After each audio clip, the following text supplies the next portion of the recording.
السلام عليكم. بسم الله الرحمن الرحيم. الحمد لله رب العالمين. نشهد أن لا إله إلا الله ونشهد أن محمدا عبده ورسوله. اللهم صل وسلم وبارك على رسولك وحبيبك سيدنا محمد وعلى آل وأصحاب سيدنا ومولانا محمد وعلى جميع الأنبياء والمرسلين ومن اقتدى بهديهم إلى يوم الدين. أما بعد، فأعوذ بالله من الشيطان الرجيم. بسم الله الرحمن الرحيم. إذا جاءهم أمر من الأمن أو الخوف أذاعوا به ولو ردوه إلى الرسول وإلى أولي الأمر منهم لعلمه الذين يستنبطونه منهم. صدق الله العلي العظيم. صدق وبلغ رسوله النبي الكريم ونحن على ذلك من الشاهدين الشاكرين والحمد لله رب العالمين. സമസ്ത കേരള ജമിയത്തുൽ ഉലമ നാളെ അതിൻ്റെ 100ാം സ്ഥാപക ദിനമാണ്. 100 വർഷം മുമ്പ് സമസ്ത കേരള ജമിയത്തുൽ ഉലമ എന്ന പണ്ഡിത സഭ മഹാനായ വരക്കൽ മുല്ലക്കോയ തങ്ങൾ നവറല്ലാഹു മർക്കദഹു മഹാനവറുകളുടെ നേതൃത്വത്തിൽ പ്രഗത്ഭരായ സച്ചരിതരായ നിസ്വാർത്ഥരായ നിഷ്കളങ്കരായ മഹാപണ്ഡിതന്മാർ ഒത്തുചേർന്ന് സംഘടിപ്പിക്കപ്പെട്ടത് സർവജനങ്ങളുടെയും ദുന്യവിയും ഉഖ്റവിയുമായ സമാധാനത്തിനു വേണ്ടിയാണ്. ഭൗതിക ലോകത്തും പാരത്രിക ലോകത്തും നന്മ ലഭിക്കണം എന്ന് പ്രാർത്ഥിക്കുന്നവരാണ് പരിശുദ്ധ ഖുർആൻ അംഗീകരിക്കുന്ന റബ്ബന ആതിന ഫിദ്ദുന്യ ഹസന വഫിൽ ആഖിറതി ഹസനതൻ വഖിനാ അദാബന്നാർ എന്ന പ്രാർത്ഥന നടത്തുന്ന മുസ്ലിം ഉമ്മത്ത്.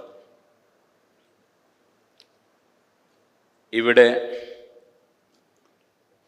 നമ്മുടെ ബഹുസ്വര രാജ്യമായ ഇന്ത്യ രാജ്യത്ത് പരിശുദ്ധ ഇസ്ലാം അഷ്റഫുൽ ഖൽഖ് സല്ലല്ലാഹു അലൈഹി വസല്ലമ തങ്ങളുടെ കാലഘട്ടത്തിൽ തന്നെ സമാധാനപരമായ അന്തരീക്ഷത്തിലും സമാധാനപൂർവകമായ രീതിയിലും കടന്നു വന്നിട്ടുള്ള ഒരു രാജ്യമാണ്. മഹാനായ ആദം നബി അലൈഹി സ്വലാത്തു വസ്സലാം ഇറങ്ങിയത് ഇന്ത്യയിലാണ്. അന്ന് വിശാലമായ ഇന്ത്യ, പാകിസ്ഥാനും അതുപോലെ ബംഗ്ലാദേശും സിലോണും എല്ലാം ഉൾപ്പെടുന്ന ഇന്ത്യ. ആദം നബി അലൈഹി സ്വലാത്തു വസ്സലാം മുതൽക്ക് തന്നെ അള്ളാഹുവിൻ്റെ സൃഷ്ടികളായ മനുഷ്യർക്ക് ഏറ്റവും ഗുണകരമായ നിയമങ്ങളും ആശയങ്ങളും ഇന്ത്യയിൽ വന്നിട്ടുണ്ട് എന്നത് തർക്കത്തിനവകാശമില്ലാത്ത വിഷയമാണ്. ശേഷം കാലം വളരെയേറെ കഴിഞ്ഞു. അഷ്റഫുൽ ഖൽഖ് സല്ലല്ലാഹു അലൈഹി വസല്ലമ തങ്ങൾ മക്കയിൽ മദീനയിലും ഇസ്ലാമിൻ്റെ സമാധാനത്തിൻ്റെ സന്ദേശം സമൂഹത്തിന് പഠിപ്പിച്ചു കൊടുക്കുന്ന കാലഘട്ടമായി. അന്ന് തന്നെ ഇന്ത്യയിൽ ഇസ്ലാം എത്തി എന്നതിൻ്റെ ധാരാളം തെളിവുകൾ നമുക്ക് കാണാൻ കഴിയും. നബി സഈദ് അൽ ഖുദരി റളിയല്ലാഹു അൻഹു, ഇമാം ഹാക്കിം റളിയല്ലാഹു അൻഹു റിപ്പോർട്ട് ചെയ്യുന്ന ഹദീസിൽ അബൂ സഈദ് അൽ ഖുദരി റളിയല്ലാഹു അൻഹുവിൽ നിന്ന് ഖാല അഹ്ദാ മലിക്കുൽ ഹിന്ദി ഇലാ റസൂലില്ലാഹി സല്ലല്ലാഹു അലൈഹി വആലിഹി വസല്ലം ജറത്തൻ ഫീഹാ സഞ്ചബീൽ. ഇന്ത്യയിലെ രാജാവ് അഷ്റഫുൽ ഖൽഖ് സല്ലല്ലാഹു അലൈഹി വസല്ലമ തങ്ങൾക്ക് ഒരു ചെറിയ ഒരു പീപ്പ അല്ലെങ്കിൽ ഭരണി അല്ലെങ്കിൽ ഒരു പാത്രം, ഫീഹാ സഞ്ചബീൽ, അതിൽ ഇഞ്ചി അടക്കം ചെയ്തിട്ടുണ്ട്. അങ്ങനെയൊന്ന് കാണിക്കയായി, ഹദിയയായി നബി സല്ലല്ലാഹു അലൈഹി വസല്ലമ തങ്ങൾക്ക് കൊടുത്തു. ഫഅത്അമ അസ്ഹാബഹു ഖിത്അതൻ ഖിത്അതൻ, അങ്ങനെ അത് കഷ്ണം കഷ്ണമാക്കി നബി സല്ലല്ലാഹു അലൈഹി വസല്ലം അവിടുത്തെ സഹാബികൾക്ക് ഭക്ഷിപ്പിച്ചു. വഅത്അമനി മിൻഹാ ഖിത്അതൻ, അതിൽ നിന്ന് ഒരു കഷ്ണം എന്നെയും ഭക്ഷിപ്പിച്ചു എന്ന് അബൂ സഈദ് അൽ ഖുദരി റളിയല്ലാഹു അൻഹു പറഞ്ഞ ഹദീസ് ഇമാം ഹാക്കിം റളിയല്ലാഹു അൻഹു റിപ്പോർട്ട് ചെയ്യുന്നുണ്ട്. ശേഷം മഹാനവറുകൾ പറയുന്നു, വലം അഹ്ഫദ് ഫീ അക്ലി റസൂലില്ലാഹി സ്വല്ലല്ലാഹു അലൈഹി വസല്ലം സഞ്ചബീല സിവാഹു ഫഖറജ്തുഹു, നബിതങ്ങൾ ഇഞ്ചി ഭക്ഷിച്ചതായി ഈ ഒരു ഹദീസിലല്ലാതെ ഞാൻ മനസ്സിലാക്കിയിട്ടില്ല, അതുകൊണ്ടാണ് ഞാൻ ഈ ഹദീസ് ചേർത്തിട്ടുള്ളത് എന്ന് പറയും.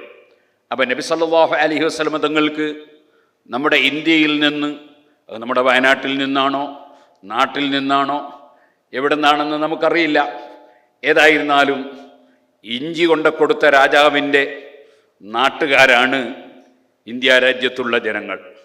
അപ്പം അന്ന് മുതലേ പരിശുദ്ധ ഇസ്ലാം ഇവിടെ ഇന്ത്യയുമായി ബന്ധം പുലർത്തിയിട്ടുണ്ട് എന്നതിൽ തർക്കത്തിന് അവകാശമില്ല. താജുദ്ദീൻ എന്ന് പേര് പറയപ്പെടുന്ന പെരുമാൾ രാജാവ് നബി സല്ലല്ലാഹു അലൈഹി വസല്ലമയുടെ സമീപത്ത് പോയി ഇസ്ലാം മതം സ്വീകരിച്ചു എന്നാണല്ലോ മുമ്പേ നമ്മൾ കേട്ടുവരുന്ന ചരിത്രം. അത് ഈ രാജാവായിരിക്കാനുള്ള സാധ്യതകൾ ധാരാളമുണ്ടെന്ന് പറയേണ്ടതില്ല. ആ കാലഘട്ടം മുതൽ ഇസ്ലാം കേരളത്തിൽ വന്നു. കേരളം ഇന്ത്യയിൽപ്പെട്ടതായതുകൊണ്ട് ഇന്ത്യയിൽ വന്നു എന്ന് നമുക്ക് പറയാം. അന്ന് മുതൽ വളരെ സമാധാനപരമായ അന്തരീക്ഷത്തിൽ ഈ നാട്ടിലുള്ള മുസ്ലിങ്ങൾ, ഇവിടെയുള്ള അമുസ്ലിം സഹോദരന്മാരുമായി മറ്റ് എല്ലാ വിഭാഗവുമായും വളരെ നല്ല സൗഹാർദ്ദത്തിലും സഹകരണത്തിലുമായി ജീവിച്ചു വന്നു. അവർ ഏറെ മുസ്ലിം വിഭാഗമായ ആളുകളെ, അവരെന്ന് വളരെ ന്യൂനപക്ഷമാണ് എന്ന് പറയേണ്ടതില്ല. ഇസ്ലാം അതിൻ്റെ തുടക്കത്തിൽ പ്രചരിച്ചു വരുന്നേ ഉള്ളൂ. ആ കാലഘട്ടത്തിൽ വിരലിലെണ്ണാവുന്ന, നമ്മൾ സാധാരണ കേൾക്കാറുള്ളത് പോലെ മാലിക് ബിൻ ദീനാർ റളിയല്ലാഹു അൻഹുവും ഷറഫ് ബിൻ മാലിക് റളിയല്ലാഹു അൻഹുവും ഹബീബ് ബിൻ മാലിക് റളിയല്ലാഹു അൻഹുമൊക്കെ ഈ കേരളത്തിൽ വന്ന് 10 പള്ളികൾ നിർമ്മിച്ചു. ആ 10 പള്ളികൾ 12 ആളുകൾ വന്ന് 10 പള്ളികൾ നിർമ്മിക്കുമ്പോൾ അസമാധാനവും ഇവിടെ ഉണ്ടായിട്ടില്ല. ഈ രാജ്യത്തുള്ള സർവ്വജനങ്ങളും അവരെ ആദരിക്കുകയും ബഹുമാനിക്കുകയും എല്ലാ സൗകര്യങ്ങളും ചെയ്തു കൊടുക്കുകയും ചെയ്തു എന്നതാണ് നമ്മുടെ ചരിത്രം. അങ്ങനെ ആ പള്ളികളിൽ പരിശുദ്ധ ഇസ്ലാമിൻ്റെ ശരിയായ ആശയം, ഇസ്ലാമിൻ്റെ ആശയത്തിൽ ഒരിക്കലും തന്നെ തീവ്രവാദമില്ല, ഭീകരവാദമില്ല, അക്രമമില്ല, അനീതിയില്ല, ഒന്നുമില്ല. ഇന്നല്ലാഹ യഅ്മുറു ബിൽ അദ്ലി വൽ ഇഹ്സാനി വഇതാഇ ദിൽ ഖുർബാ വയൻഹാ അനിൽ ഫഹ്ശാഇ വൽ മുൻകരി വൽ ബഗി യഇദുക്കും ലഅല്ലക്കും തദക്കറൂൻ എന്ന് എല്ലാ വെള്ളിയാഴ്ചയും മിമ്പറിൽ കേൾക്കുന്നവരാണ് നാം. അള്ളാഹുവിൻ്റെ കൽപ്പന നീതിയാണ്. ഇന്നല്ലാഹ യഅ്മുറു ബിൽ അദ്ൽ, എല്ലാവർക്കും നന്മ ചെയ്യുക എന്നതാണ്. വൽ ഇഹ്സാൻ വഇതാഇ ദിൽ ഖുർബാ, അടുത്തവർക്ക് കൊടുക്കുക എന്നതാണ്. അടുത്തവരെ ദുഷിക്കലോ അവർക്കെതിരെ നീങ്ങലോ അല്ല. അടുപ്പം പലതുകൊണ്ടുമുണ്ടാകാം. അയൽവാസികളായി അടുപ്പമുള്ളവരുണ്ടാകാം, അതേപോലെ കുടുംബബന്ധപരമായി അടുപ്പമുള്ളവരുണ്ടാകാം. എങ്ങനെയായിരുന്നാലും വഇതാഇ ദിൽ ഖുർബാ വയൻഹാ അനിൽ ഫഹ്ശാഇ വൽ മുൻകർ, നിഷിദ്ധമായ വിഷയങ്ങൾ, തെറ്റായ വിഷയങ്ങൾ അള്ളാഹു വിരോധിക്കുകയാണ്. വൽ ബഗി, അക്രമവും അനീതിയും എല്ലാം അള്ളാഹു വിരോധിക്കുകയാണ്. അങ്ങനെ ശരിയായ ഇസ്ലാമിൻ്റെ സുന്ദരമായ ആശയം അതിവിടെ പ്രചരിപ്പിച്ചുകൊണ്ടും പ്രകടിപ്പിച്ചുകൊണ്ടും ഇവിടെ ജീവിതം നയിച്ച സച്ചരിതരായ മഹാന്മാർ, ഇവിടെ ശരിയായ ഇസ്ലാം നബി സല്ലല്ലാഹു അലൈഹി വസല്ലമ തങ്ങളിൽ നിന്ന് നേരിൽ മനസ്സിലാക്കിയവരും അവരുടെ പിൻഗാമികളുമായ പണ്ഡിതന്മാർ മുഖേന ഇവിടെ ഇസ്ലാം പ്രചരിപ്പിക്കപ്പെട്ടു. ഇസ്ലാമിലേക്ക് ധാരാളം ആളുകൾ സ്വമേധയാ കടന്നു വന്നു. ആരും പറയില്ലല്ലോ അന്ന് ഒരു നിർബന്ധിച്ചുകൊണ്ട് ഇസ്ലാമിലേക്ക് വരുത്തിയതാണെന്ന് പറയാൻ ആർക്കും കഴിയില്ലല്ലോ. ഇരിക്കട്ടെ, ഇസ്ലാമിലേക്ക് ധാരാളം ആളുകൾ കടന്നു വന്നു. അങ്ങനെ പരിശുദ്ധ ഇസ്ലാമിൻ്റെ സുന്ദരമായ ആശയമനുസരിച്ച് മുസ്ലിം ഉമ്മത്ത് അവരുടെ സാമുദായികമായി അനൈക്യമില്ലാതെ വളരെ ഐക്യത്തോടുകൂടി ഓരോ പള്ളിയിലും ഓരോ പ്രദേശത്തും ആ പ്രദേശവുമായി ബന്ധപ്പെട്ട പണ്ഡിതന്മാരുടെ നിർദ്ദേശങ്ങൾ സ്വീകരിച്ച് ഒറ്റക്കെട്ടായി മുസ്ലിമീങ്ങൾ ജീവിക്കുകയും മറ്റ് മതക്കാർക്ക് മുസ്ലിമീങ്ങളെ സംബന്ധിച്ച് ഒരു തെറ്റിദ്ധാരണയോ സംശയമോ ഉണ്ടാകാനുള്ള പഴുതുപോലുമില്ലാതെ വളരെ നിഷ്കളങ്കമായ ജീവിതം നയിച്ച് അവർ ഇവിടെ മാതൃകാപരമായ ജീവിതം നയിച്ച് അവർ ജീവിതം മുന്നോട്ട് കൊണ്ടുപോയി.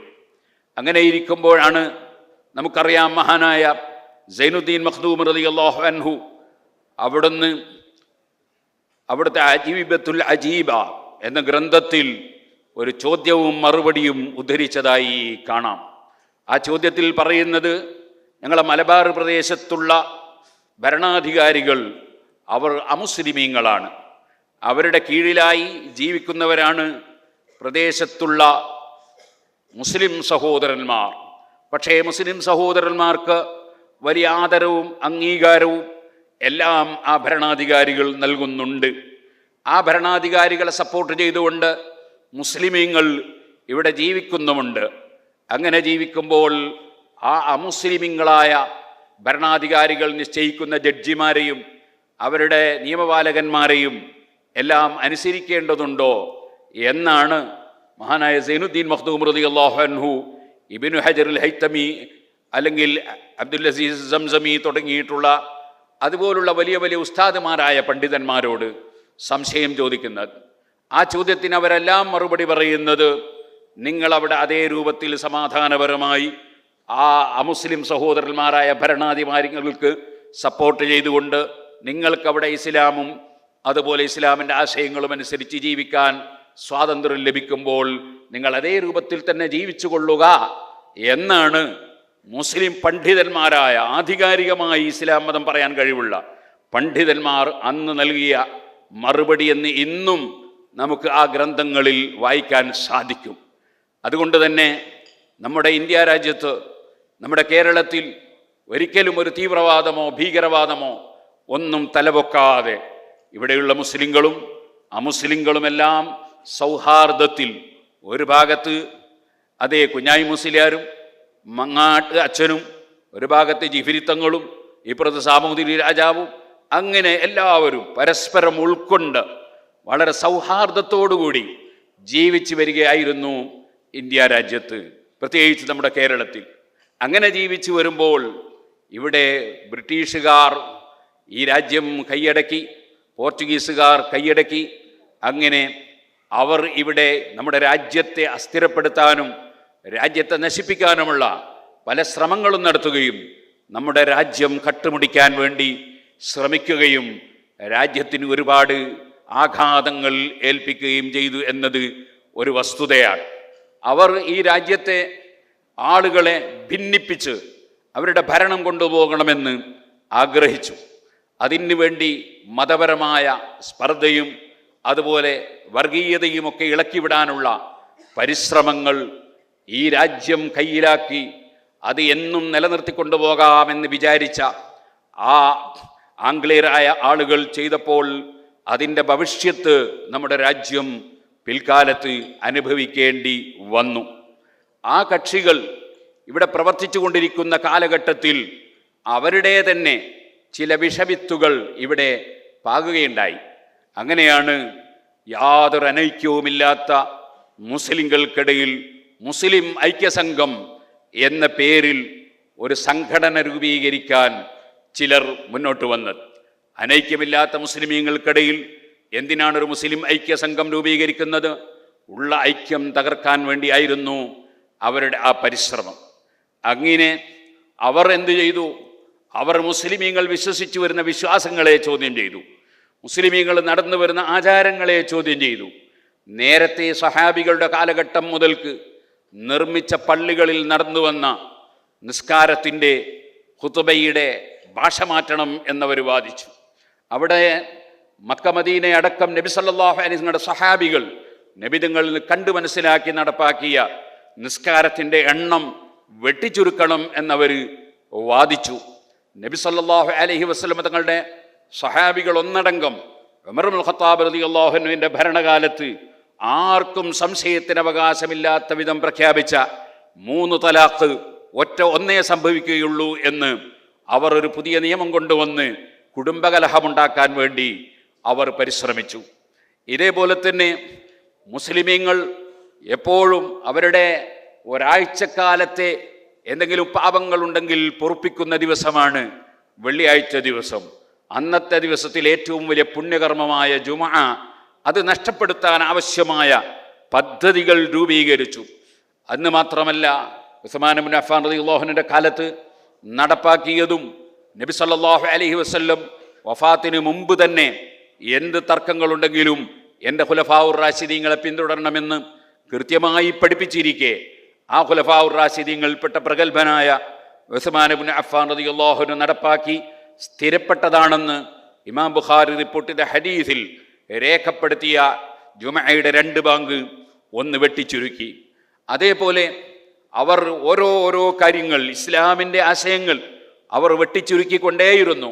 മഹാന്മാരായ അമ്പിയാക്കളും അമ്പിയാക്കളുടെ പിൻഗാമികളും സഹാബികളും എല്ലാവരും ചെയ്ത കാര്യമാണ് നബി സല്ലല്ലാഹു അലൈഹി വസല്ലമ തങ്ങളെ ഇടയാളനാക്കി അള്ളാഹുവിനോട് പ്രാർത്ഥിക്കുന്ന ഏർപ്പാടും നബി സല്ലല്ലാഹു അലൈഹി വസല്ലമ തങ്ങളെ തന്നെ നേരിൽ വിളിച്ച് ഇസ്തിഗാഥ ചെയ്യുന്ന പുണ്യകർമ്മവുമൊക്കെ അത് സഹാബികളുടെ കാലഘട്ടത്തിലും ശേഷവും യാതൊരു തർക്കവുമില്ലാതെ നടന്നു വന്ന ആചാരങ്ങളാണ്. അത്തരം ആചാരങ്ങളെ അവർ ചോദ്യം ചെയ്യുകയും അങ്ങനെ ചെയ്യുന്നവർ ഇസ്ലാമിൻ്റെ പുറത്താണ് എന്ന് വാദിക്കുകയും ചെയ്തുകൊണ്ട് മുസ്ലിം സമുദായത്തിൽ രൂക്ഷമായ ഭിന്നതയുണ്ടാക്കാൻ ഈ ഐക്യത്തിൻ്റെ പേരിൽ രംഗത്ത് വന്ന കക്ഷികൾ ഇവിടെ പരിശ്രമിച്ചു. അവരുടെ പരിശ്രമം ഫലമായി മുസ്ലിം ഉമ്മത്ത് ഭിന്നിച്ച് തകർന്നു പോകുമെന്നും അതിൻ്റെ പുറമെ പൂർവികരായ മുസ്ലിമീങ്ങളൊക്കെ പിഴച്ചവരാണ് എന്ന് വാദിച്ച് ആ പൂർവികരുടെ വഴിവിട്ടാൽ പിന്നെ പരിശുദ്ധ ഖുർആൻ എടുത്ത് ദുർവ്യാഖ്യാനം ചെയ്ത് മുസ്ലിമീങ്ങളെ വഴിതെറ്റിച്ച് എവിടെയെല്ലാമോ കൊണ്ടുപോയി കുഴിയിൽ ചാടിക്കുമെന്ന് മനസ്സിലാക്കിയ മഹാന്മാരായ പണ്ഡിതന്മാർ അതിനെ ഉപരോധിക്കൽ, അതിനെ പ്രതിരോധിക്കൽ ആവശ്യമാണെന്ന് മനസ്സിലാക്കി നിയമപരമായ മാർഗത്തിലൂടെ അതിനെ പ്രതിരോധിക്കാൻ വേണ്ടിയാണ് സമസ്ത കേരള ജമിയത്തുൽ ഉലമ എന്ന് പറയുന്ന പണ്ഡിത സഭയ്ക്ക് അന്ന് രൂപം കൊടുത്തത്.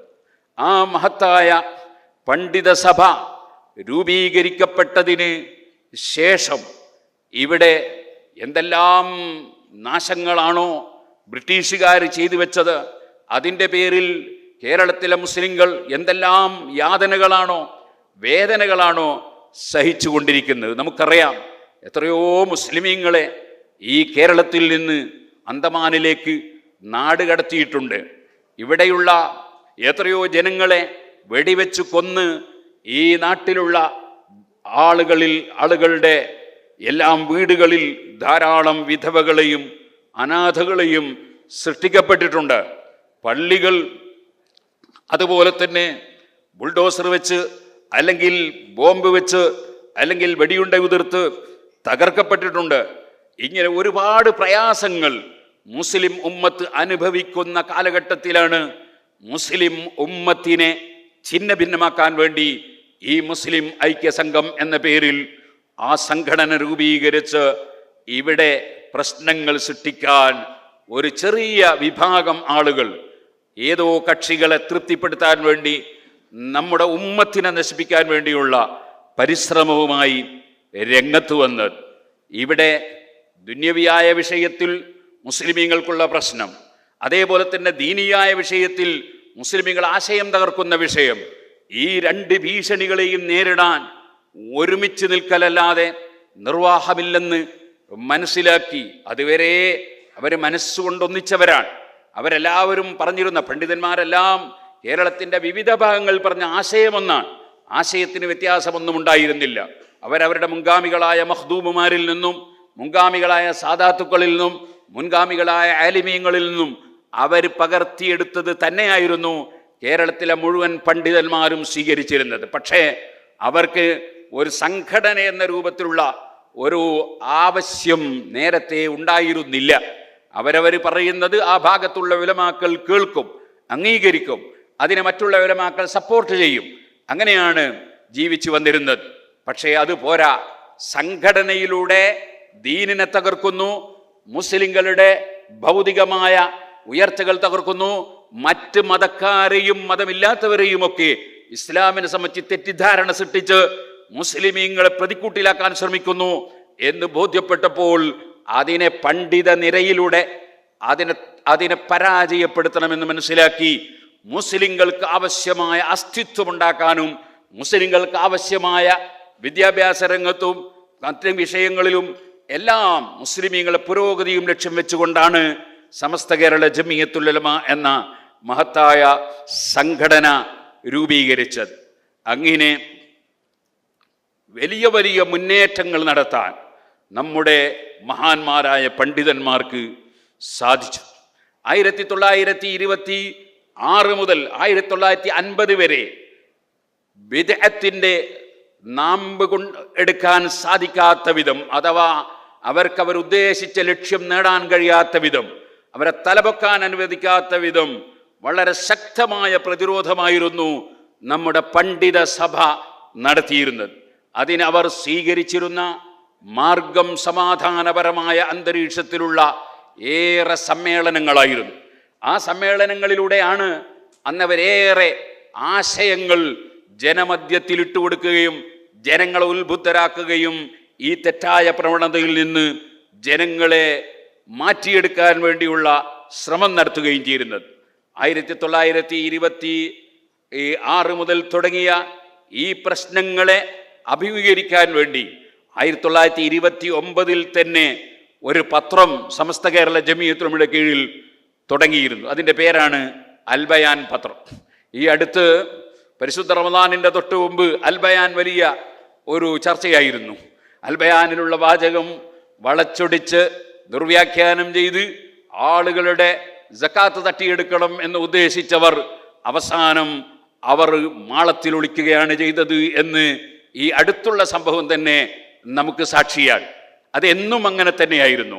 പരിശുദ്ധ അഹ്ലുസുന്നത്തി വൽ ജമാഅത്തിന്റെ ആശയങ്ങളെ തെറ്റിദ്ധരിപ്പിക്കാൻ വേണ്ടി പലപ്പോഴും ഖുർആനിന്റെ തഫ്സീറുകൾ വളച്ചൊടിച്ച്, ഖുർആനിന്റെ വ്യാഖ്യാനങ്ങൾ വളച്ചൊടിച്ച്, അതുപോലെ കർമ്മശാസ്ത്ര പണ്ഡിതന്മാരുടെ ആശയങ്ങൾ വളച്ചൊടിച്ച് മുസ്ലിമീങ്ങളെ തെറ്റിദ്ധരിപ്പിക്കാനാണ്, മറ്റുള്ളവരെയും തെറ്റിദ്ധരിപ്പിച്ച് ഇസ്ലാമിനെ പ്രതിരോധത്തിലാക്കാനാണ് ബിദ്അത്കാർ അന്നും ഇന്നും ശ്രമിച്ചുകൊണ്ടിരിക്കുന്നത്. ഞാൻ തുടക്കത്തിൽ പറഞ്ഞല്ലോ, സൗഹൃദപരമായ അന്തരീക്ഷത്തിൽ പോകേണ്ട മുസ്ലിമീങ്ങളെ സംബന്ധിച്ച് അങ്ങനെയാണ് നമ്മുടെ മുൻഗാമികൾ പഠിപ്പിച്ചു തന്ന വഴിയെങ്കിലും അതല്ല പള്ളി ദർസുകളിൽ പഠിപ്പിക്കുന്ന കിതാബുകളിൽ ഉള്ളത്. തീവ്രവാദമാണ്, അതുപോലെ മറ്റിതര സഹോദരന്മാരെ വകവരുത്തണമെന്നാണെന്ന് വരെ ഇപ്പോഴും യാതൊരു ലജ്ജയുമില്ലാതെ എഴുതിവിടുന്ന കക്ഷികൾ ആ പുത്തൻവാദികളെ കൂട്ടത്തിൽ ഉണ്ട്. അവർ ഇസ്ലാം നശിച്ചാലും മുസ്ലിമീങ്ങൾ നശിച്ചാലും അവരുടെ കക്ഷി വളരണം എന്ന ചിന്തയിൽ മാത്രം, സങ്കുചിത ചിന്തയോടുകൂടി മാത്രം ജീവിക്കുകയും പ്രവർത്തിക്കുകയും ചെയ്യുന്ന കക്ഷികളാണ്. 1929 അൽ ബയാൻ തുടങ്ങി 1950-കൾക്ക് ശേഷം ബിദ്അകൾക്ക് നിലനിൽപ്പില്ലെന്ന് തോന്നിയപ്പോൾ അവർ പലപ്പോഴും മറ്റ് ചില വഴികൾ തേടുകയായിരുന്നു.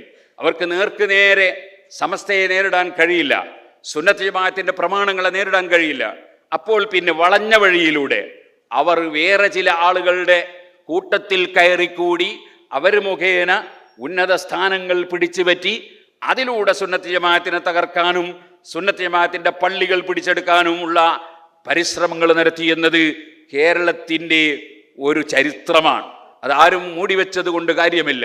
ഈ കോഴിക്കോട്ട് മുഹീദ്ദീൻ ശൈഖ് റളിയല്ലാഹു അൻഹുവിന്റെ പേരിൽ നിർമ്മിക്കപ്പെട്ട പള്ളി ഇപ്പോൾ മുഹീദ്ദീൻ ശൈഖ് ഇസ്ലാമിൽ നിന്ന് പുറത്താണെന്ന് പറയുന്ന കക്ഷികളുടെ കൈവശത്തിലാണല്ലോ ഉള്ളത്.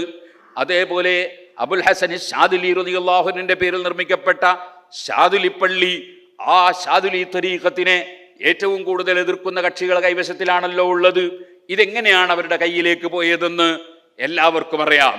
അവർ അവരുടെ പ്രാമാണികമായി സുന്നത്ത് ജമാഅത്തിനെ പ്രതിനിധാനം ചെയ്യുന്ന പണ്ഡിത സഭയെ എതിർക്കാൻ കഴിയില്ലെന്ന് കണ്ടപ്പോൾ വേറെ ചില സംഘടനകളിൽ കയറിപ്പറ്റി അവർ മുഖേന സ്വാധീനം ചെലുത്തി അങ്ങനെ പലതും ഇവിടെ അവർ ചെയ്യുകയുണ്ടായി. അതിനെ എല്ലാം അതാതവസരങ്ങളിൽ കണ്ട് മനസ്സിലാക്കി പ്രതിരോധിക്കാനുള്ള പ്രവർത്തനമാണ് സമസ്ത കേരള ജമിയത്തുൽ ഉലമ പ്രവർത്തിച്ചത്. സമസ്ത കേരള ജമിയത്തുൽ ഉലമയെ സംബന്ധിച്ചിടത്തോളം ഏറ്റവും വലിയ വിഷയം ജനങ്ങളുടെ ഈമാൻ സംരക്ഷിക്കുക എന്നതാണ്. കാരണം ഈമാനിനേക്കാൾ വലുതായി മുസ്ലിമീങ്ങൾക്ക് വേറെ യാതൊന്നുമില്ല. കാരണം ഏത് രോഗം വന്നാലും, ഏത് ഭീഷണികളുണ്ടായാലും, ഏത് യുദ്ധം പുറപ്പെട്ടാലും അവിടെയെല്ലാം മരണത്തോടുകൂടി ഓരോ മനുഷ്യൻ്റെയും പ്രശ്നം പരിഹരിക്കപ്പെടും. അതേസമയം സമാധാന അന്തരീക്ഷം നഷ്ടപ്പെടുമ്പോഴുണ്ടാകുന്ന പ്രയാസങ്ങൾ അനുഭവിക്കേണ്ടി വരും. എന്നാൽ മരിക്കുന്ന സമയത്ത് ഈമാൻ നഷ്ടപ്പെട്ടു പോയാൽ ആ മനുഷ്യന് കാലകാലം അസമാധാനമാണ്. അവനൊരിക്കലും ദാറുസ്സലാം, അതേ സമാധാനത്തിൻ്റെ ലോകമായ സ്വർഗത്തിലെത്താൻ കഴിയില്ല. അതുകൊണ്ട് ഈമാൻ സംരക്ഷിക്കുക എന്നതാണ് ഏറ്റവും കൂടുതലായി സമസ്ത കേരള ജമിയത്തുൽ ഉലമ ഏറ്റവും പ്രസക്തി നൽകിക്കൊണ്ട് പ്രവർത്തിച്ചത്. അതേ സമയത്ത് ഈ ഭൗതിക ലോകത്ത് ജീവിക്കുന്ന മനുഷ്യർക്ക് ആവശ്യമായതെല്ലാം ആവശ്യത്തിനനുസരിച്ച് നൽകണം എന്ന ശരിയായ ബോധം നമ്മുടെ മുൻഗാമികളായ പണ്ഡിതന്മാർക്കുണ്ടായിരുന്നു. അതേപോലെ സമസ്ത കേരള ജമിയത്തുൽ ഉലമയും ആ സ്ഥാനത്ത് തന്നെ പ്രവർത്തിക്കുകയുണ്ടായി. സമസ്തയുടെ പേരിൽ പ്രാമാണികമായി നേരിടാൻ കഴിയാത്തതിനാൽ ചില വ്യക്തിഹത്യകളും അതേപോലെ തന്നെ ഇല്ലാത്ത ആരോപണങ്ങളും പറഞ്ഞ് സമസ്തയെ തകർക്കാനാണ് അന്നും ഇന്നും സമസ്തയുടെ വിരോധികൾ പരിശ്രമിച്ചതെന്ന് ചരിത്രം മനസ്സിലാക്കുന്ന ആർക്കും അറിയാം. ഇന്ത്യ രാജ്യത്ത് ബ്രിട്ടീഷുകാരെ തുരത്താൻ വേണ്ടി മുൻപന്തിയിൽ നിന്ന ചില പണ്ഡിതന്മാർ അവരുടെ ഭാഷ പോലും താൽക്കാലികമായി ബഹിഷ്കരിക്കണമെന്ന് ചില സ്ഥലങ്ങളിൽ പറഞ്ഞപ്പോൾ, അതുപോലെ തന്നെ ഈ പുത്തൻവാദികൾ ചില സ്ഥലങ്ങളിൽ മദ്രസ എന്ന പേരിൽ ചില സ്ഥാപനങ്ങൾ ഉണ്ടാക്കി ഇസ്ലാമിൻ്റെ അടിത്തറ തകർക്കാൻ ശ്രമിച്ചപ്പോൾ അവരുടെ മദ്രസയെ എതിർത്തിരുന്ന കാര്യം എടുത്തുദ്ധരിച്ചുകൊണ്ട് മദ്രസയ്ക്ക് ഇവർ എതിരാളികളാണ്, അതുപോലെ ഭാഷയ്ക്കെതിരാളികളാണ് എന്നിങ്ങനെയുള്ള ശുദ്ധമായ കളവുകൾ പറഞ്ഞ് പ്രചരിപ്പിച്ചുകൊണ്ടാണ് ഈ സമുദായത്തെ ശിഥിലീകരിക്കാൻ ഈ പുത്തൻവാദികളായ കക്ഷികൾ പരിശ്രമം നടത്തിയത്. അൽഹംദുലില്ലാ, അതിനെയെല്ലാം പ്രതിരോധിക്കാൻ ആവശ്യമായ മാർഗങ്ങൾ സമസ്ത കേരള ജമിയത്തുൽ ഉലമ ചിന്തിക്കുകയും അതേപോലെ പ്രവർത്തിക്കുകയും ചെയ്തു. അങ്ങനെയാണ് 1954 സമസ്ത കേരള സുന്നി യുവജന സംഘം എന്ന മഹത്തായ ഒരു സംഘടന സമസ്തയുടെ കീഴിൽ രൂപീകരിക്കപ്പെട്ടു. ആ സംഘടനയുടെ പ്രവർത്തനം സജീവമായി വന്നപ്പോൾ ഇവിടെ ബിദ്അത്തുകാർക്ക് തീരെ നിൽക്കക്കള്ളിയില്ലാതെയായി. അതിൻ്റെ ശേഷം തലമുറ വലുതാകുന്നതിന് മുമ്പ് തന്നെ, അതേ ചെറുപ്പക്കാരായി വളരുന്നതിന് മുമ്പ് വിദ്യാർത്ഥി കാലഘട്ടത്തിൽ തന്നെ കുട്ടികളുടെ ഈമാൻ നശിപ്പിച്ച് ഇവിടെ ഇസ്ലാമിനെ തകർക്കാനുള്ള ശ്രമം നടത്തിയപ്പോൾ മഹാന്മാരായ പണ്ഡിതന്മാരുടെ നേതൃത്വത്തിൽ 1973 Kerala State Sunni Student Federation രൂപീകരിക്കപ്പെട്ടു. ഈ രണ്ട് സംഘടനകളും പ്രവർത്തിച്ചു കൊണ്ടിരിക്കുമ്പോൾ അതിനോടനുബന്ധിച്ച് നേരത്തെ തന്നെ നമ്മുടെ ചെറിയ ഇളം തലമുറക്ക് ആവശ്യമായ അറിവുകൾ വേണ്ടതുപോലെ നൽകാൻ ഉള്ള സംവിധാനമായി നമ്മുടെ വിദ്യാഭ്യാസ ബോർഡ് രൂപീകരിച്ച് അങ്ങനെ ആയിരക്കണക്കിന് മദ്രസകൾ നിർമ്മിച്ച് ഇവിടെ കുട്ടിക്കാലത്തു തന്നെ വിദ്യാർത്ഥികളെ ഇസ്ലാമിക ആശയത്തിൽ കൊണ്ടുവരാനുള്ള പരിശ്രമം നടത്തി. മറുഭാഗത്ത് സമസ്ത കേരള ജമിയത്തുൽ ഉലമ അതിൻ്റെ മറ്റ് പ്രവർത്തനങ്ങളിലേക്ക് കടന്നു. നമുക്കറിയാവുന്നതുപോലെ സിറാജ് ദിനപത്രം 1984 പ്രവർത്തനം ആരംഭിച്ചു. സുന്നി വോയിസ് ദൈവാരിക 1982 പ്രവർത്തിച്ചു. അതിനു മുമ്പ് സുന്നി ടൈംസ് എന്ന പേരിൽ പ്രവർത്തിച്ചിരുന്നു. പക്ഷേ അത് ചിലർ റാഞ്ചിക്കൊണ്ടുപോകാനുള്ള പരിശ്രമം നടത്തിയപ്പോൾ പേര് മാറ്റി സുന്നി വോയിസ് ആക്കി മാറ്റി അതിൻ്റെ പ്രവർത്തനം നടത്തി. റിസാല വാരിക SSFൻ്റെ കീഴിൽ 1983 മുതൽ ആരംഭം കുറിച്ചു. 1973 മുതൽ സുന്നത്ത് മാസികയുടെ പ്രവർത്തനങ്ങൾ നടന്നു. നമ്മുടെ സംഘടനാ രംഗത്ത്, പിന്നീട് ജമിയത്തുൽ മുഅല്ലിമീനും അതുപോലെ സുന്നി വിദ്യാഭ്യാസ ബോർഡും, അങ്ങനെ ഓരോ കാലഘട്ടത്തിലും ആവശ്യമായ പരിഷ്കരണങ്ങളോടുകൂടി സംഘടനകൾ രൂപീകരിക്കപ്പെടുകയും പ്രവർത്തിക്കുകയും ചെയ്തു. നമ്മുടെ സംഘടന വളരെ സുശക്തമായി വളർന്നു.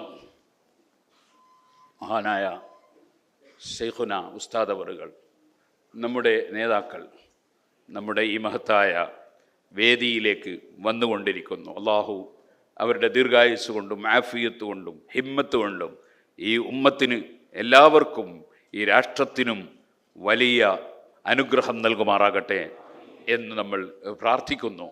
അള്ളാഹു തആല അവരുടെ ദീർഘായുസ് കൊണ്ട് നമ്മൾ അനുഗ്രഹിക്കുമാറാകട്ടെ.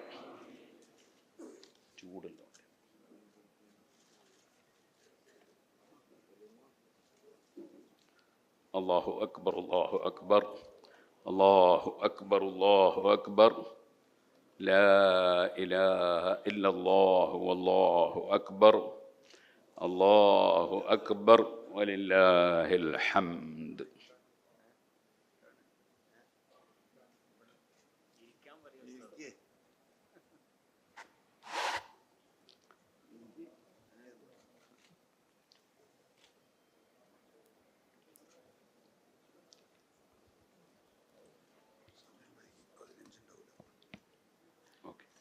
മഹാനായ റയീസുൽ ഉലമയും നമ്മുടെ വേദിയിലേക്ക് വന്നുകൊണ്ടിരിക്കുന്നു. ഞാൻ നീട്ടി സംസാരിക്കുന്നില്ല.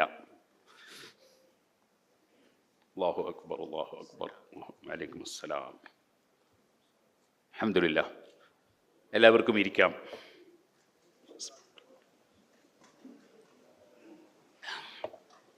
നമ്മുടെ സംഘടന, എല്ലാ സംഘടനകളും വളരെയേറെ വികസിച്ചപ്പോൾ നമ്മുടെ സംഘടനാ പ്രവർത്തനത്തിൻ്റെ ആവശ്യം വിപുലീകരിക്കണമെന്ന് നമ്മുടെ പണ്ഡിതന്മാർ തീരുമാനിച്ചതനുസരിച്ച് കേരള മുസ്ലിം ജമാഅത്ത് 2015 കാലത്ത് രൂപീകരിക്കപ്പെട്ടു. അങ്ങനെ നമ്മുടെ സംഘടനകളെല്ലാം ഒരു കുടക്കീഴിലായി സജീവമായി പ്രവർത്തിച്ചു കൊണ്ടിരിക്കുകയാണ്. അൽഹംദുലില്ലാ. അതിനിടയിൽ ഈ പണ്ഡിത സഭയെ തന്നെ തകർത്ത് കളയാനെന്തുണ്ട് വഴി എന്ന് ചിന്തിച്ചുകൊണ്ട് പിന്നാമ്പുറത്ത് ബിദഈകൾ പല പരിശ്രമങ്ങളും നടത്തി. അതിൻ്റെ പേരിൽ സുന്നത്ത് ജമാഅത്തിൻ്റെ ആശയം തന്നെ തകർക്കാമെന്നായിരുന്നു അവർ കണക്ക് കൂട്ടിയിരുന്നത്. പക്ഷേ അള്ളാഹുവിൻ്റെ ദീൻ, ഇന്നാ നഹ്നു നസ്സൽന ദിക്റ വ ഇന്നാ ലഹു ലഹാഫിളൂൻ, അള്ളാഹു ഏറ്റെടുത്ത വിഷയമാണ്. യാതൊരു പതറലുമില്ലാതെ മഹാനായ താജുൽ ഉലമയുടെയും അതുപോലെ സുൽത്താൻ ഉലമയുടെയും നേതൃത്വത്തിൽ സമസ്ത കേരള ജമിയത്തുൽ ഉലമ നിയമപരമായി ആവശ്യമായ എല്ലാ മാർഗങ്ങളും സ്വീകരിച്ചുകൊണ്ട് പുനഃസംഘടിപ്പിച്ച് നേരത്തെ നമ്മുടെ പണ്ഡിതന്മാർ കൊടുത്തിരുന്ന ഫത്വകൾ, നമ്മുടെ പണ്ഡിതന്മാർ അനുവർത്തിച്ചു വന്ന നയങ്ങൾ, അതിലൊരു അണുവളവ് വ്യത്യാസം വരുത്താതെ നമ്മുടെ പണ്ഡിതന്മാർ ഈ മഹത്തായ പ്രസ്ഥാനത്തെ നയിച്ച് മുന്നോട്ട് കൊണ്ടുപോവുകയുണ്ടായി. ഈ രാജ്യത്ത് ജീവിക്കുന്ന മുസ്ലിങ്ങൾക്ക് ശരിയായ രാഷ്ട്രീയ അവബോധമുണ്ടാക്കി. നമ്മളൊരു കക്ഷി രാഷ്ട്രീയത്തിനു വേണ്ടി ഒരിക്കലും ശ്രമിച്ചിട്ടില്ല. അതുപോലെ ഒരു രാഷ്ട്രീയ സംഘടന രൂപീകരിച്ചിട്ടില്ല, രൂപീകരിക്കണമെന്ന് ഇന്നേ വരെ ചിന്തിച്ചിട്ടുമില്ല. പക്ഷേ പല ആരോപണങ്ങളും ഉന്നയിച്ച് ആളുകളെ തെറ്റിദ്ധരിപ്പിക്കുന്നുണ്ടെന്ന് മനസ്സിലാക്കിയപ്പോൾ ആളുകൾക്ക് ശരിയായ രാഷ്ട്രീയ അവബോധമുണ്ടാക്കാൻ ഈ മഹത്തായ സംഘടനക്ക് സാധിച്ചു.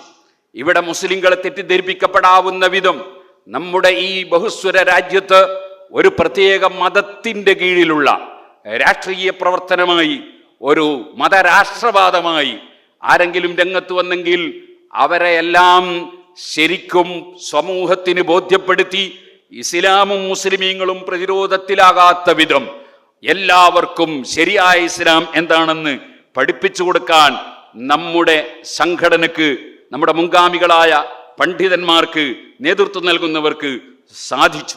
ധാരാളം തൊഴിലവസരങ്ങൾ ഉണ്ടാക്കിയും അതേപോലെ തന്നെ സ്കൂളുകൾ, കോളേജുകൾ അങ്ങനെ പോയി നോളേജ് സിറ്റി വരെ വിദ്യാഭ്യാസ രംഗത്തുള്ള വലിയ വിപ്ലവം നടത്താൻ നമുക്ക് സാധിച്ചു. അൽഹംദുലില്ലാ. ഇസ്ലാമിക വിദ്യാഭ്യാസം നൽകുന്നവർക്ക് കൃത്യമായി അക്കാഡമിക് വിദ്യാഭ്യാസവും കൂടി നൽകി അതിന് കൃത്യമായ രൂപരേഖയുണ്ടാക്കി നേതൃത്വം കൊടുക്കാൻ ജാമിയത്തുൽ ഹിന്ദ് ഒരു ഇസ്ലാമിക് യൂണിവേഴ്സിറ്റിയുടെ രൂപത്തിൽ അതിൻ്റെ പ്രവർത്തനം ആരംഭിച്ച് വളരെ സുശക്തമായി ഇപ്പോൾ കഴിഞ്ഞ പ്രാവശ്യം ഏകജാലകത്തിലൂടെ വിദ്യാർത്ഥികളെ 8ാം ക്ലാസ്സിലേക്കും 11ാം ക്ലാസ്സിലേക്കും ചേർത്ത് വളരെ മാതൃകാപരമായ പ്രവർത്തനം നടത്തിക്കൊണ്ടിരിക്കുകയാണ്. ഇതേപോലെ സമസ്ത കേരള ജമിയത്തുൽ ഉലമ അതിൻ്റെ കീഴ്ഘടകങ്ങളിലൂടെ എവിടെയാണോ ജനങ്ങൾക്ക് പ്രശ്നമുള്ളത്, പ്രയാസങ്ങളുള്ളത്, അവിടെ സാന്ത്വന പ്രവർത്തനങ്ങളായും അവിടെ വീട് നിർമ്മിച്ചു കൊടുക്കലായും അങ്ങനെ കണ്ണീരൊപ്പുന്ന പ്രവർത്തനങ്ങൾ ധാരാളമായി സമസ്ത കേരള ജമിയത്തുൽ ഉലമ എപ്പോഴും പ്രവർത്തിച്ചു കൊണ്ടിരിക്കുന്നു. ഇപ്പോഴും ഇന്നും അതിൻ്റെ പ്രവർത്തനവുമായി മുന്നോട്ട് പോവുകയാണ്. അങ്ങനെ എത്രയോ അനാഥകൾക്കും അഗതികൾക്കും പാവപ്പെട്ടവർക്കും തണലായി പ്രവർത്തിക്കാൻ ഈ മഹത്തായ സംഘടനയ്ക്ക് സാധിച്ചു. സമന്വയ വിദ്യാഭ്യാസത്തിലൂടെ നല്ല കേൾപ്പുറ്റ പണ്ഡിതന്മാരെയും കേൾപ്പുറ്റ ആളുകളെയും വളർത്തിയെടുക്കാൻ നമുക്ക് സാധിച്ചു എന്ന് മാത്രമല്ല, മറ്റുള്ളവരെ എല്ലാം ഇരുത്തേണ്ടടുത്ത് ഇരുത്താൻ മാത്രം വലിയ പ്രഗത്ഭരായ ആളുകളെ സമസ്ത കേരള ജമിയത്തുൽ നമ്മുടെ മുശാവറ നോക്കിയാൽ അതിൽ നിങ്ങൾക്ക് അഡ്വക്കറ്റിനെ കാണാം, അതേപോലെ തന്നെ ഡോക്ടറേറ്റ് എടുത്ത ധാരാളം ആളുകളെ കാണാം. അങ്ങനെ ഏത് വിഷയത്തിലും കേൾപ്പുറ്റ ആളുകളെ വളർത്തിയെടുക്കാൻ നമ്മുടെ പണ്ഡിതന്മാർക്ക് സാധിച്ചു. സൗഹൃദവും സമാധാനവും നമ്മുടെ ഏറ്റവും വലിയ മുഖമുദ്രയാണ്. അതിനുവേണ്ടി പ്രായമുള്ള സമയത്തും കേരളത്തിൻ്റെ ഒരറ്റം മുതൽ അങ്ങേയറ്റം വരെ 2 പ്രാവശ്യം മഹാനായ ശൈഖുനാ ഉസ്താദ് അവറുകൾ കേരള യാത്ര നടത്തി ജനങ്ങളുടെ മനസ്സുകൾ ഇണക്കാൻ വേണ്ടി, കോർത്തിണക്കാൻ വേണ്ടി വലിയ പരിശ്രമം നടത്തി. അതേപോലെ മതരാഷ്ട്രീയ കാര്യങ്ങളുടെ പേരിലെല്ലാം എവിടെ സമാധാനം തകരുന്നുവോ അവിടെയെല്ലാം സമസ്ത ഇടപെടുകയും ആവശ്യമായ കാര്യങ്ങൾ ഇടപെട്ട് പരിഹരിക്കാനും വേണ്ടി പരിശ്രമിച്ചു. അങ്ങനെ സൗഹൃദം കാത്തു സൂക്ഷിച്ച് കേരളത്തിലും പുറത്തും സമാധാനമുണ്ടാക്കാൻ വേണ്ടി ഇന്നേ വരെ പ്രവർത്തിച്ച ഈ മഹത്തായ സംഘടന അത് 100ന്റെ നിറവിൽ ഇപ്പോൾ ഒരുപാട് ലക്ഷ്യങ്ങളുമായി അതിൻ്റെ പ്രവർത്തനം മുന്നോട്ട് പോവുകയാണ്. നാളെ സ്ഥാപക ദിനമാണ്. ഇന്നത്തെ ഈ സാഹചര്യത്തിൽ അഥവാ ഇന്നലത്തെ സാഹചര്യത്തിൽ എന്ന് വേണമെങ്കിൽ ഒന്നുകൂടി പറയാം. അതേ സാഹചര്യത്തിൽ സമാധാനം ലോകം മുഴുക്കെ നശിക്കുമോ എന്ന് തോന്നുന്ന ഭീതികരമായ ഒരു സാഹചര്യത്തിലാണ് ഈ ഒരു സമാധാന സമ്മേളനം സമസ്ത കേരള ജമിയത്തുൽ ഉലമ പ്രഖ്യാപിച്ചത്. ഇതിൽ ഏറ്റവും വലിയ ഇനം നേരത്തെ ബഹുമാനപ്പെട്ട പൊന്മുള ഉസ്താദ് സൂചിപ്പിച്ചതുപോലെ പ്രാർത്ഥനയാണ്. പ്രാർത്ഥന. ഇന്ന് രാവിലെ ഈ വിദ്യാർത്ഥികൾ ചോദിച്ചു, ഇനിയിപ്പോൾ പരിപാടി ഉണ്ടോ? കാരണം സമാധാനമായില്ലേ? ഞാൻ ചോദിച്ചു, ഇഹ്ദിന സിറാത്തുൽ മുസ്തഖീം എന്ന് ഹിദായത്തുള്ളവർ തന്നെയല്ലേ പ്രാർത്ഥിക്കാറുള്ളത്? നമുക്ക് ആ ഹിദായത്ത് നിലനിന്ന് കിട്ടണ്ടേ? സമാധാനം എന്നും നിലനിന്ന് കിട്ടണ്ടേ? അതിനുവേണ്ടി പ്രാർത്ഥിക്കുകയും സമാധാനത്തിനുവേണ്ടി ആഹ്വാനം ചെയ്യുകയും, ഒരിക്കലും യുദ്ധമല്ല പരിഹാരം, സമാധാനമാണ് ഏത് വിഷയത്തിനും പരിഹാരമെന്നും ലോകത്തിൻ്റെ നിലനിൽപ്പിനതാണ് ആവശ്യമെന്നും സമൂഹത്തെ ബോധ്യപ്പെടുത്താനും അതിനുവേണ്ടി ജനങ്ങൾക്ക് പ്രചോദനം നൽകാനും എല്ലാവർക്കും അതിനുവേണ്ടിയുള്ള ആവശ്യമായ അറിവ് നൽകാനുമാണ് സമസ്ത കേരള ജമിയത്തുൽ ഉലമ ഈ മഹത്തായ വേദി സംഘടിപ്പിച്ചത്. അല്ലാഹു സുബ്ഹാനഹു വ തആല നമ്മുടെ നേതാക്കൾക്ക് ഇനിയും വളരെ ആരോഗ്യത്തോടെ ഹിമ്മത്തോടെ മുസ്ലിം ഉമ്മത്തിനും രാഷ്ട്രത്തിനും എല്ലാ വിഭാഗം ജനങ്ങൾക്കും സർവ്വ നന്മകളും വിതറാനുള്ള ഭാഗ്യം വർദ്ധിപ്പിക്കുമാറാകട്ടെ എന്ന് പ്രാർത്ഥിച്ചുകൊണ്ട് ഞാൻ എൻ്റെ വാക്കുകൾ അവസാനിപ്പിക്കുന്നു. ഇൻഷാ അല്ലാഹ് നമ്മുടെ പ്രവർത്തനങ്ങളുമായി നമ്മൾ മുന്നോട്ട് പോകണം. ഇനി നമുക്ക് അടുത്ത വർഷം സമസ്തയുടെ 100ാം വാർഷികത്തിൻ്റെ സമസ്ത സെന്റിനറിയുടെ പരിപാടികളുമായി മുന്നോട്ട് പോകണം. അതിനെല്ലാം നമ്മൾ ആവേശത്തോടെ ഉൾക്കൊണ്ട് പോകേണ്ട സമയമാണിത് എന്ന് എല്ലാ പണ്ഡിതന്മാരെയും പ്രവർത്തകരെയും ഓർമ്മപ്പെടുത്തി ഞാൻ എൻ്റെ വാക്കുകൾക്ക് വിരാമം കുറിക്കുന്നു. വാഖിറു ദഅ്വാനാ അനിൽ ഹംദുലില്ലാഹി റബ്ബിൽ ആലമീൻ. നമ്മുടെ മുൻഗാമികളായി നമുക്ക് നേതൃത്വം നൽകിയ താജുൽ ഉലമ, നൂറുൽ ഉലമ, കൻസുൽ ഉലമ മുതൽ നമ്മെ വിട്ടുപിരിഞ്ഞു പോയ മുഴുവൻ ആലിമീങ്ങളെയും സയ്യിദന്മാരെയും പ്രവർത്തകരെയും സഹായികളെയും സഹകാരികളെയും നമ്മയും അല്ലാഹു സ്വർഗ്ഗത്തിൽ ഒരുമിച്ച് കൂട്ടുമാറാകട്ടെ. അസ്സലാമു അലൈക്കും വറഹ്മത്തുള്ളാഹി വബറകാതുഹു.